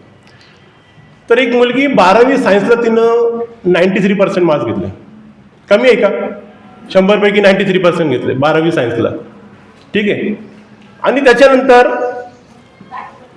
त्यांनी मग डॉक्टर बनायचं म्हणे. मग नीटला ॲडमिशन घेतलं. 11वी 12वी करता करता तुम्हाला नीटची प्रिपरेशन करावं लागतं. 12वी नंतर ती तुम्हाला परीक्षा द्यायची असते. 12वीला असतानाच फॉर्म सुरू होतात. आणि आता भरपूर नोटिफिकेशन्स आलेले आहेत वेगवेगळ्या आपले CETचे एंट्रन्स एक्झामचे, त्याच्याकडे लक्ष ठेवा. ते तुम्हाला सांगतो परत मी. मग त्या मुलीनं 93% मार्क्स जरी मिळवले आणि नीटला अपेअर झाली. नीटला अपेअर झाल्यानंतर मग नीटच्या परीक्षेमध्ये 720 मार्काची परीक्षा होती, त्याच्यामध्ये भरपूर तिला कमी मार्क्स पडले. मार्क्स कमी पडल्यामुळे मग तिचं सिलेक्शन झालं नाही. मग BMS असेल, MBBS असेल, BOMS असेल, BHMS असेल, BDS हे सगळे डॉक्टर्सचे प्रकार आहेत. पण नीट म्हणजे काय? मग नीट जर तुम्ही क्रॅक केली एक्झाम तर व्यवस्थित मार्क्स जर तुम्हाला मिळाले तर त्या कॉलेजला तुम्हाला ॲडमिशन मिळतं. काय? फक्त ॲडमिशन मिळतं बरं का. तिथून तुम्हाला डॉक्टर होण्यासाठी 5 ते 5.5 वर्ष लागतात. BDS करायचं असेल, डेंटिस्ट व्हायचं असेल 4.5 वर्ष, इतरांना 5.5 वर्ष तुम्हाला लागून जातात. मग यांनी काय केलं, सगळीकडं मुलगी डॉक्टर होणार आहे, मुलगी डॉक्टर होते, ती पण डॉक्टर बनणार आहे, डॉक्टर होणार. आणि नीटची एक्झामच ती क्रॅक करू शकली नाही. मग रिपीट केलं. पहिल्या वर्षी असंच गेलं. मग दुसऱ्या वर्षी परत परीक्षा दिली, अजून टफ गेली. मग शेवटी सगळीकडे सांगून ठेवलेलं होतं डॉक्टर बनते. मग नाईलाजानं आईवडिलांना ॲडमिशन घ्यावं. चला पार्टी चांगली होती, त्यांनी मग दुसरीकडे हॉस्टेलमध्ये थोडंसं लांबचं ॲडमिशन मिळालं. पण नंतर तिचं ॲडमिशन झालं. परंतु आता मी तुम्हाला डिमोटिवेट करत नाही सर. तुम्ही म्हणाल सर तुम्ही मोटिवेशनल स्पीकरने डिमोटिवेशनल असं लावा पुढं असं म्हणणार तुम्ही. पण मी तुम्हाला जे आहे ना खरं जे आहे ते सांगतोय. प्रत्येकाने नीट करायचं नाही. नीट ज्याला शक्य आहे ना त्यानेच नीटला ॲडमिशन घ्यायचं. तुम्ही पहिले आपल्याला ओळखून घ्यायचं का आपल्याला जमेल का नाही जमणार. म्हणजे ज्याच्यामध्ये आहे ना तेवढे कॅपॅसिटी आहे, तेवढं कॅलिबर आहे, तेवढं नक्कीच करा तुम्ही. डॉक्टर व्हा, चांगले डॉक्टर व्हा. JEE द्या, ॲडव्हान्स द्या. मोठमोठ्या तुम्ही NITला जा, IITला जा, मोठमोठ्या इन्स्टिट्यूटला तुम्ही ॲडमिशन घ्या. इंजिनिअरिंगला जर जायचं असेल तर या सगळ्या गोष्टी तुम्हाला शक्य आहेत. परंतु तुम्ही पहिले बघून घ्या का तुम्ही त्याच्यासाठी आहात का नाही. तर साधं मग तुम्हाला जर ॲडमिशन 11वीचं घ्यायचं असेल तर आर्ट्स का कॉमर्स किंवा सायन्स काय घ्यायचं हे डिसाईड करा. आणि सायन्सला जरी तुम्ही ॲडमिशन घेत असाल तर मग 12th सायन्स झाल्यानंतर मला मेडिकल फील्डमध्ये जायचं आहे का मला इंजिनिअरिंग फील्डमध्ये जायचं हे तुम्हाला डिसाईड करावं लागेल.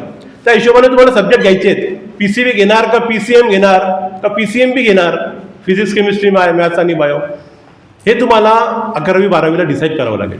जर मला मेडिकल फील्डमध्ये जायचं असेल तर मला बायोलॉजी असणं गरजेचं आहे. जर इंजिनिअरिंगमध्ये जायचं तर मला मॅथ्स असलं पाहिजे. मग तो विषय जर तुम्ही सोडून दिला तर मग तुम्हाला त्या फील्डमध्ये जाता येत नाही. बहुतेक फील्ड अशाच आहेत का त्याला स्पेसिफिक तेच लागतं ना. तुम्हाला मेडिकल फील्डमध्ये PCBच लागेल, PCM करून चालणार नाही. मग PCB घेऊ का PCM करू का जनरल ग्रुप घेऊ PCMP हे तुम्ही विचारा शिक्षकांना. तर तुमचं कसं अभ्यास तुमचा कसा आहे त्या हिशोबानं मग तेव्हा तुम्ही ॲडमिशन म्हणजे ते ध्येय तुम्हाला आता ठरवावं लागेल 10वी पास झाल्या का मला पुढं काय करायचं आहे. मग त्या पद्धतीनं तुम्हाला मग त्या सायन्स जरी घ्यायचं तर मग सायन्समध्ये पण ते असे वेगवेगळे हे आहेत. मग तुम्हाला आर्किटेक्चरला जायचं असेल तर मग आर्किटेक्चरला कोणती एक्झाम असते, मग ती नाटाची एक्झाम तुम्हाला द्यायची असते CET. मग आता तुम्हाला इंजिनिअरिंगला जायचं आपल्या प्लेन इंजिनिअरिंगला तर मग तुम्हाला CETची आता डेट सुरू झाली. 9 तारखेपासून फॉर्म सुरू झाले, जवळपास 22-24 तारखेपर्यंत आता आहेत. मग तुम्हाला जर तिकडे जायचं असेल तर PCBची पण एक्झाम, PCMची एक्झाम ते तुम्ही आता फॉर्म भरायचे आहेत. परीक्षा झाल्यानंतर ती परीक्षा होणार आहे. परंतु जे मुलं 12वीला जातात त्यांना सांगतो की त्यांनी आता हे लक्ष द्या. हा महिना खूप इम्पॉर्टंट आहे तुमच्यासाठी. या महिन्यामध्ये भरपूर नोटिफिकेशन आता BEdचे पण नोटिफिकेशन आलेले आहे. ज्यांना 12वी जे पास होतील त्यांनी जर 4 वर्षाचं त्यांना BEd करायचं आहे, त्यांना टीचर व्हायचं आहे तर मग ते आता त्यांनी CETची एक्झाम दिलीच पाहिजे. CETमध्ये भले तुम्हाला कमी मार्क्स पडले तर चालतं, परंतु ती एक्झाम दिल्याशिवाय तुम्हाला ॲडमिशन मिळत नाही.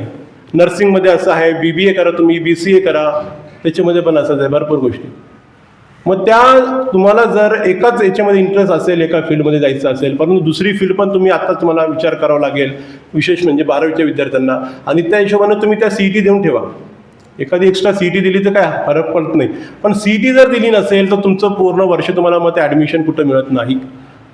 विदाऊट CET निवडक काही कॉलेज असतील, 1-2 नाशिकमध्ये तर एकच कॉलेज आहे, त्या ठिकाणी विदाऊट CET असेल तर मग तिथं ॲडमिशन मिळतं, पण त्यांची युनिव्हर्सिटी वेगळी, कुठेतरी थोडाफार फरक पडतो आणि पुन्हा तुम्हाला फी एक्स्ट्रा भरावी लागते. जी पण शासनाच्या ज्या काही योजना आहेत, जी पण मुलींसाठी जे कन्सेशन आहे, ते सगळे तुम्हाला काहीच मिळत नाही. मग ती तुम्हाला पूर्ण फी 1 लाख असेल, 1.5 लाख असेल एका वर्षाची, ती पूर्ण फी भरावी लागते.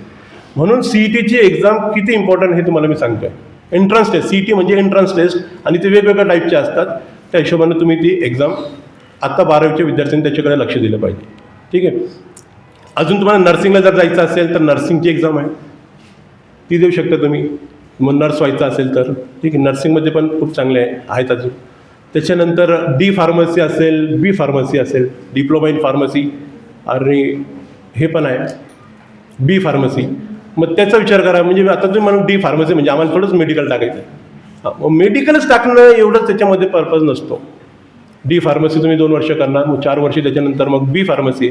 B फार्मसी केल्यानं तुम्ही पाहिलं असेल कधी मेडिकलवर निरीक्षण करा थोडंसं, तर तिथं लिहिलेलं असतं केमिस्ट अँड ड्रगिस्ट. प्रत्येक मेडिकलवर ते लिहिलेलं दिसणार नाही तुम्हाला केमिस्ट अँड ड्रगिस्ट. जे B फार्मसी ज्यांनी केलेलं असतं, डिग्री बॅचलर ऑफ फार्मसी, तेच लिहू शकतात केमिस्ट अँड ड्रगिस्ट, आणि त्यांना त्या फार्मास्युटिकल कंपनीमध्ये मॅन्युफॅक्चरिंगमध्ये त्यांना ते जॉब तिथं मिळतो. त्यांना डिप्लोमाला जास्त चान्सेस नाही आहे, पण डिप्लोमा केल्यानंतर तुम्ही डिग्री पण करू शकतात. मग फार्मसीमध्ये डिग्री करा, D फार्म करा, फार्म D करा, मग M फार्म करू शकता तुम्ही. फार्म D केलं तर क्लिनिकल रिसर्चर वगैरे, म्हणजे MBBSचे इक्विव्हॅलंट पण होतं ते. आता या सगळ्या गोष्टी म्हणजे तुम्हाला मी वरवरच सांगतो, ज्यांना ज्या डीपमध्ये जायचं असेल मग त्यांनी त्याच्यावर विचार करायचा. पण तुम्हाला मी मार्ग दाखवून देतो. तुम्ही म्हणाल सर एवढं तुम्ही ऑप्शन देताय, काय लक्षात राहणार? असं नाही, तुम्हाला त्याच्यापैकी कशात इंटरेस्ट घ्यायचा आहे ते तुम्ही ठरवायचं आहे. ठीक आहे. आणि 11वीला ॲडमिशन घेताना मग ते कॉलेज तुम्ही व्यवस्थित, आता जी 10वी पास होतील परीक्षा झाल्यानंतरची गोष्ट, मग 11वीला ॲडमिशन घेताना पण तुम्हाला ते सगळ्या गोष्टी लक्षात ठेवायच्या आहेत का आपल्याला कोणतं कॉलेज घ्यायचं. आता तिथं इकडं ऑनलाईन आहे का नाही घ्या ऑनलाईन 11वीची ॲडमिशन? हां, इकडचं यावर्षी झालं ना? हो, यावर्षी. नाही तर काही सिटीमध्येच होतं पहिले, आता इथं पण झालं सुरू. तर मग तुम्हाला ऑनलाईन ॲडमिशन घेताना मग ते कॉलेज कसं चूज करायचं वगैरे त्या सगळ्या गोष्टी तुम्ही त्या बघायच्या, कारण ते नंतर तुम्ही चुकीचे ऑप्शन सिलेक्ट केले तर मग काय प्रॉब्लेम येतो, त्या सगळ्या गोष्टी बघून मग तुम्ही ते करायला पाहिजे. ठीक आहे. त्याच्यानंतर तुम्हाला जर आर्किटेक्ट फील्डमध्ये सांगितलं तर नाटा केलं पाहिजे तुम्ही. नाटा असेल, किंवा मुलींसाठी जे आहे तर फॅशन डिझायनिंग, आवडता विषय तुमचा, बरोबर. आता फॅशन डिझायनिंग म्हणजे असं काही नाही का नुसतं लिपस्टिक लाव, पावडर लाव आणि ब्युटी पार्लर कर, एवढंच फॅशन डिझायनिंग नाही. बऱ्याच जणांना असं वाटतं फक्त मेकअप करणं म्हणजे फॅशन डिझायनिंग. फॅशन डिझायनिंग खूप वास्ट आहे, बऱ्याच गोष्टी त्याच्यामध्ये येतात. आपण जे कपडे घालतो ना, किंवा बेडशीट असेल, आपले कर्टन्स असेल, पडदे असतील किंवा कपडे असतील, तर त्याच्यावर जे डिझायनिंग होतं ते सुद्धा फॅशन डिझायनिंगमध्ये येतं, फॅब्रिक्समध्ये येतं. म्हणजे ते डिझायनिंग कसं करायचं, ते डिझाईन पाहून लोक कस्टमर कसे अट्रॅक्ट होतील आणि तो कपडा विकत घेतील किंवा जे पण काही प्रोडक्ट असेल ते घेतील, हे सगळं ते फॅशन डिझायनिंगमध्येच येतं. आणि त्याचे मग पुण्याला चांगले कॉलेजेस आहेत त्याच्यासाठी तुम्हाला bachelor of design he CET द्यावी लागते. ती पण डेट आलेली आहे. आता 8-9 तारखेपासून सगळे नोटिफिकेशन हळूहळू चालू झालेले आहेत. तर मग ज्यांना जर फॅशन डिझाईनमध्ये तुम्हाला जायचं असेल तर मग ती B.Desk जी CET जी आहे ती तुम्ही द्यायला पाहिजे. मग त्याच्यामध्ये पण चांगलं करिअर तुम्ही करू शकता. D फार्म आपलं डिप्लोमा त्याच्यामध्ये करू शकता, परत तुम्ही त्याच्यामध्ये डिग्रीसुद्धा घेऊ शकता. इंटेरियर डिझाईनसुद्धा आहे, बरोबर. आता एक मुख्य विषय असा का 10वी नंतर 11वी 12वीला ॲडमिशन घ्यायचं का डिप्लोमाला, हा प्रश्न बऱ्याच मुलांना असतो. जवळपास सगळ्यांना हा प्रश्न असतो. डिप्लोमाला कोणी म्हणतं डिप्लोमाला जा, कोणी म्हणतं मी 12वी करून मग नंतर करू. मग हा विचार तुम्ही, आता इथं मी तेवढं सांगून संपवतो. बोलायला भरपूर बोलता येईल, पण तुमची पण कॅपॅसिटी बघावी लागेल ना. तर डिप्लोमा करायचा का 11वी 12वीला ॲडमिशन घ्यायचं, हा महत्त्वाचा प्रश्न. पण ज्यांना तुमचं ठरलेलं आहे का मला इंजिनिअरिंगला जायचं आहे आणि ज्यांची फायनान्शियल कॅपॅसिटी जास्त नाही आहे आणि त्यांना जॉबच करायचं, मग त्यांनी काय केलं पाहिजे, 10वी नंतर 3 वर्षाचा डिप्लोमा करणार पॉलिटेक्निकला. इंजिनिअरिंग सांगतो, पॉलिटेक्निकला तुम्ही 3 वर्ष डिप्लोमा करणार, डिप्लोमा केल्यानंतर तुम्हाला छोटा मोठा जॉब मिळतो. पहिली गोष्ट मुलींसाठी जी आहे तर फी माफ आहे. फक्त ट्युशन फी तुम्हाला काही थोडीफार भरावी लागते. ट्युशन फी सोडून थोडीशी बाकीची भरावी लागते. ट्युशन फी पूर्णपणे तुम्हाला माफ आहे, म्हणून तो एक बेनिफिट आहे. म्हणून तुम्ही 10वी नंतर 3 वर्ष डिप्लोमा करू शकतात, किंवा तुम्हाला वाटलं का समजा 11वी 12वी तुम्ही सायन्स केलं, मग त्याच्यानंतर तुम्हाला वाटलं का मला डिप्लोमा करायचं आहे, तर मग तुम्ही त्याऐवजी डिग्री पण घेऊ शकता. 4 वर्षाची तुम्ही पॉलिटेक्निकला डिग्रीसाठी ॲडमिशन तुम्ही घेऊ शकता. डिप्लोमा करायची गरज नाही. पण तिथं तुम्हाला हा विचार करावा लागेल का 12वी नंतर डिग्रीसाठी मग डायरेक्ट तुम्हाला ते डिग्रीसाठी तुम्हाला पहिल्या वर्षापासून 4 वर्ष लागणार, आणि डिप्लोमा थ्रू जर तुम्ही गेला तर डायरेक्ट सेकंड इयर तुम्हाला ॲडमिशन मिळतं, डायरेक्ट सेकंड इयर. पण मग तिथं कॉलेजचा काहीतरी इश्यू येतो का त्या कॉलेजला तेवढे सीट अवेलेबल आहेत का, डायरेक्ट सेकंड इयरला सीट कमी अवेलेबल असतात, म्हणून ती तुम्हाला एक गोष्ट लक्षात ठेवावी लागेल. आणि डिप्लोमा जेव्हा करणार तुम्ही तर 3 वर्ष डिप्लोमा करून मग त्याच्यानंतरही डिग्री करू शकता, किंवा 12वी नंतर तुम्ही डायरेक्ट मग जे आहे तर डिग्रीला जाऊ शकतात. पण एक गोष्ट याच्यामध्ये अजून महत्त्वाची का पॉलिटेक्निकला जर तुम्हाला जायचं असेल तर त्याच्यामध्ये तुम्हाला सायन्स असलं पाहिजे. सायन्स स्ट्रीमनं 12वी केली पाहिजे. मग तुम्हाला जर 12वी नंतर जर करायचं असेल तर मग ते डिग्रीसाठी तुम्हाला मग सायन्सनं जावं लागेल. सायन्स नंतर मग 12वी सायन्स नंतर 4 वर्ष. मग तुम्हाला 12वी नंतर तुमच्या लक्षात आलं का नाही मला तर पॉलिटेक्निकला जायला पाहिजे होतं, मग तुम्ही जर सायन्स नाही घेतलेलं किंवा तुम्हाला काय करावं लागेल, 10वीच्या बेसवर मग तुम्ही डिप्लोमाला ॲडमिशन घ्यायला लागेल. तुम्ही 10वी पास झाला समजून 10वीच्या बेसवर, मग तिथं तर सायन्स आर्ट कॉमर्सचा विषय नसतो, मग तुम्हाला डिप्लोमा करावा लागेल 3 वर्ष. त्याच्यामुळे तुमचा त्याच्यात टाईम वेस्ट होतो. म्हणून ह्या सगळ्या गोष्टी तुम्ही व्यवस्थित लक्ष देऊन करायला पाहिजे. काही कोणाचा काही प्रश्न असेल तर विचारू शकता तुम्ही. ठीक आहे, ते नंतर तुम्हाला तेव्हा विचारा. आणि नक्कीच मी तुम्हाला जे काही सांगितलं तुमच्या फायद्याच्या काही गोष्टी याच्यामध्ये, म्हणजे जवळपास सगळ्याच गोष्टी आम्ही तुमच्या फायद्याचं सांगत असतो, त्या गोष्टीचं तुम्ही बेनिफिट घ्या. आणि फक्त जाता जाता तुमच्यासाठी एवढंच एक शेअर सांगतो, फक्त पळून जायचं नाही बरं कोणी. हां, तो बिबट्याला आपण घाबरतो, तो शेर आहे तो क्या हो जायगा. हां, मी पण घाबरतो बरं का. बरं, मग आपलं एक चांगले प्रयत्न करा आणि आपल्याला ओळखा. स्वतः आपलं व्यक्तिमत्व घडवा का मी स्वतः काही कमी नाही, मी भरपूर आहे. हां, फक्त गर्व नाही करायचा, गर्वाचं घर खाली. हां, गर्व नाही करायचा, पण आपल्या स्वतःला ओळखा का माझ्यामध्ये खूप टॅलेंट आहे, माझ्यामध्ये कॅलिबर आहे, मी सगळं काही करू शकते. ही गोष्ट तुम्ही लक्षात ठेवा आणि त्या दृष्टीने जर तुम्ही प्रयत्न केले तर नक्कीच तुम्हाला सक्सेस मिळेल. खुद ही से जीतने की जिद है मेरी, खुद ही को मुझे हराना है. खुद ही को जीतने की जिद है मेरी, खुद ही को मुझे हराना है. मैं भीड़ नहीं हूँ दुनिया की, मेरे अंदर एक ज़माना है. मैं भीड़ नहीं हूँ दुनिया की, मेरे अंदर एक ज़माना है. थँक्यू.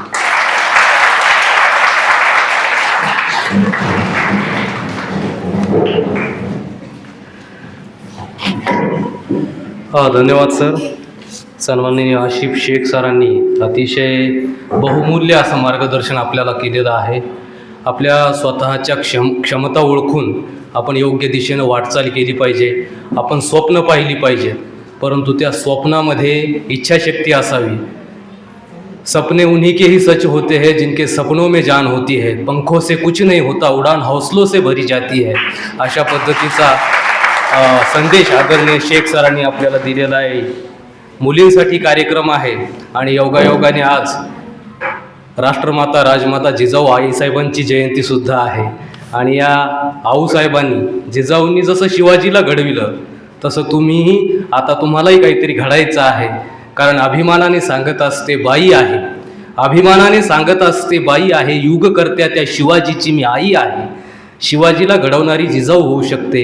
एखादी मुलगी IPS होऊ शकते, IAS होऊ शकते, एखादी मुलगी राष्ट्रपती होऊ शकते, तर तुम्हीही का होऊ शकत नाहीत. अशा पद्धतीचा एक भाव, एक सकारात्मक विचार आजच्या या कार्यक्रमाच्या निमित्तानं तुमच्या सगळ्यांच्या मनामध्ये, विशेषतः मुलींच्या मनामध्ये निर्माण झालेला असेल. आणि हा सकारात्मक दृष्टिकोन आणि ही इच्छाशक्ती वृद्धिगत करणारे आजचे सन्माननीय वक्ते आदरणीय सागर मोहिते सर, सन्माननीय आशिफ शेख सर, या दोन्ही मान्यवरांचं मी खूप खूप धन्यवाद व्यक्त करतो, कृतज्ञता व्यक्त करतो. त्यांनी इतका चांगला कार्यक्रम या आमच्या महाविद्यालयामध्ये, आमच्या विद्यालयामध्ये घडवून आणला. पुनश्च एकदा धन्यवाद व्यक्त करतो. आणि या कार्यक्रमाचा आभार, आता आपण आभाराकडे जाऊयात. तुम्हाला सगळ्यांना आवडणारी जी गोड गोष्ट आहे ती म्हणजे आभार. आभार व्यक्त करण्याची विनंती मी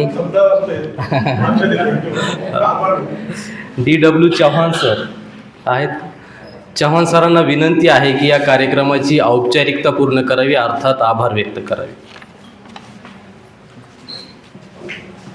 धन्यवाद सर. आता कार्यक्रमाचा शेवटचा टप्पा म्हणजे आभार प्रदर्शन.